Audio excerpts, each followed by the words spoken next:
Everyone, this is Kipo Vlogs, a Filipino reactor based here in Saudi Arabia, and welcome back to my channel. Agad-agad gawa natin yung reaction video ang Barda compilation, but wait lang, huwag muna tayo mag-assume ha. Baka naman kasi masaktan kayo for today's video. Yung about sa kay Direk Zig Dulay na masterpiece na naman and everything na iconic na gagawin niyang series or movie, hindi tayo sure for today's video, but we are praying na Barda pa din. Pero may mga kalaban kasi dyan eh, may mga magagaling din eh. Isabel Ortega and Miguel Tan Felix, pwede din yan ilaban dyan eh. So marami pa, may Dingdong Dantes and Marian pa, di ba? So, wala tayong ka-idea kung sino talaga, but we are praying na Barda sana, no? Sana Barda, di ba? Kasi favorite din ni Direk Zig Dulay talaga ang Barda, eh, di ba? Kinilig na si Direk Zig Dulay sa MK, eh. Naalala nyo yon yung nagtitaping sila na habang allergic daw ang ating Barbie Fortesa sa flowers, di ba? Ando kay Direk Zig Dulay na video yon na kinikilig siya. Anyways, without further ado, let's start this reaction video. Chill, happy lang muna tayo and ipag-pray na lang natin na sana sa Barda ibigay ang project na yon. Kasi, kaso nga lang, alanganin din. Kasi si David, kakatapos siya lang din gawin eh. May ginagawa din kasi si David eh. Ngayon na NST. Anyways, pero ikaw, ano masasabi mo doon, David? Ikaw? Favorite scene ko? Siguro yung yung scene ko with si Alden nung nalaman ko na yun na nga, si Lauro yung pumatay ng aking ina. Aabangan natin yan. Aabangan natin yan sa GMA Prime. Oo. Oo, yung favorite. Aabangan natin yan sa GMA Prime. Oo, tsaka yung nag-kiss tayo doon. nag-kiss tayo. Ay, dali. Ay, puro ka ganyan eh. Kaya binabas din ako eh. Linawin mo kasi. Ayan, nag-kiss tayo doon. Tama ba yun? Ayan, nag-kiss tayo doon. O, loko. Ganun ba talaga dapat men? Press. Ay, ito yung McDo. There you go. Same bar. Ayan. Okay. Everybody compress for all of our friends in the front as they take a photo. Once again, if you are going to post from today, please don't forget to tag @McDo_PH and use our official hashtag of the day, hashtag #MyMcDonald'sRewards. Hashtag. Okay. Ay, mga interview nila. Iba talaga yung kilig niya. Halatang kinikilig ang Ginoo. Halata ang kilig niya. Hindi natin ma-disregard yan. Sobrang halata ang kilig niya. Magaling ka mag-acting. Mag-acting. Even ngayon sa shoot natin sa Belo Belo. Ba't naman wala tayo? Asa ka po yung dito?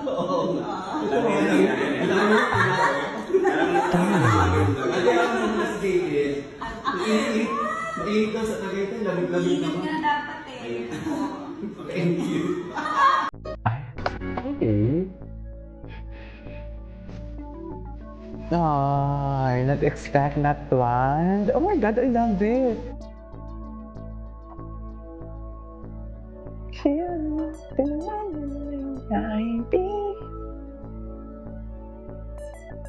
Okay.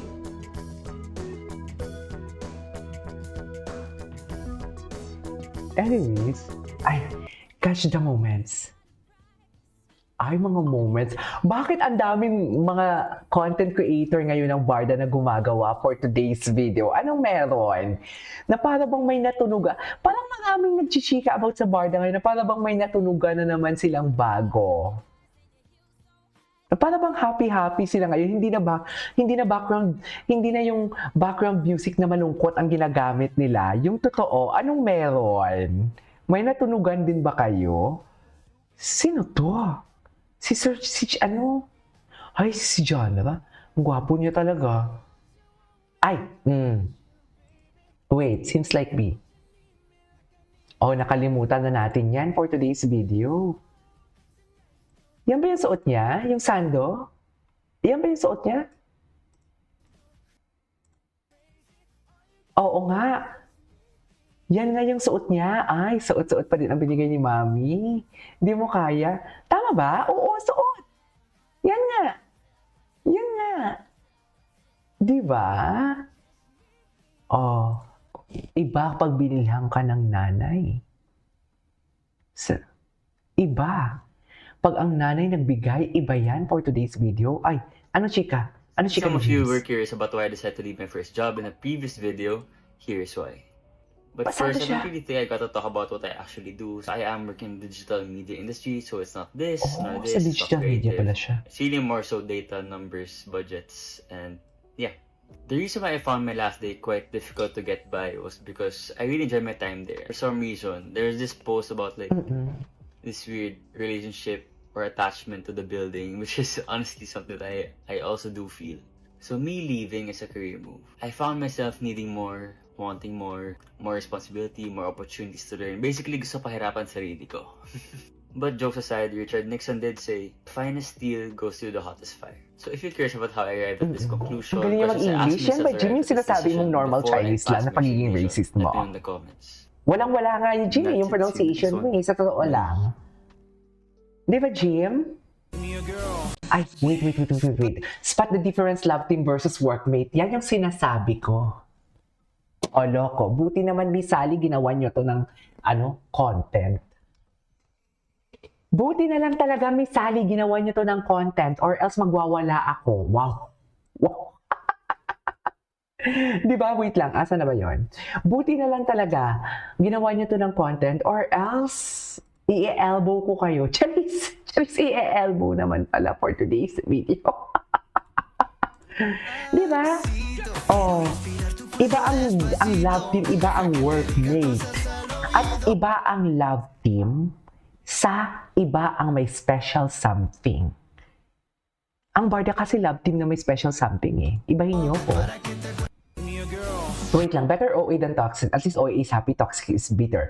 OA, may personality, toxic, may problema. So yes, I'll choose OA with peace over toxic with ego. Pag inggit, pikit, di ba, mami? I couldn't agree more. Yun yung sinasabi ko. Wala akong maano dyan. Ay, hello. Pa-baby si David, Mami Bangs ni Barbie. Ay, oo, si Mami Bangs. Si Mami Bangs pala siya yung president ng Barda Royals, if I'm not mistaken. Di ba? Baby siya ni Mami Bangs. Hindi ko pa kilala si Mami Bangs before. Sabi ko, grabe naman makaya po si Mami Oy. Sabi ko talaga. Sabi ko, KJ, presidente yun ng Barda Royals. Ay, sorry. Sabi ko talaga, grabe naman makaya po si Mami Oy. Tapos may nag-connect sa akin. Tapos may nag-connect sa akin. Sabi, KJ, ano yan? What do you call this? Ano yan ni Barda Royals, presidente yan ng Barda Royals. Sabi ko, ay, sorry. Nagkakamali naman ako minsan. Charis. Ay. Sa McDo. Ay, yung outfit ni Barbie sa McDo at ang outfit ni Ginoo sa Cebu, kasi nagubad siya ng jacket niya, is parehas. Di ba? Ang stars na talaga ang nagko-connect sa kanila. Wala na tayong magagawa dyan. Wala na tayo. OOTD din sila ng nag-Cebu. So, paano? Ang stars na mismo ang nagsasabi eh. Anong laban namin sa stars, di ba? Ang universe na ang nagko-connect sa kanila. Wala na tayong magagawa dyan. Di ba, Jim? Ano na? Wake up! Chares! Di ba? Anyways, that is our for today's video. This is Kibo Vlogs and see you on my next vlog. Bye!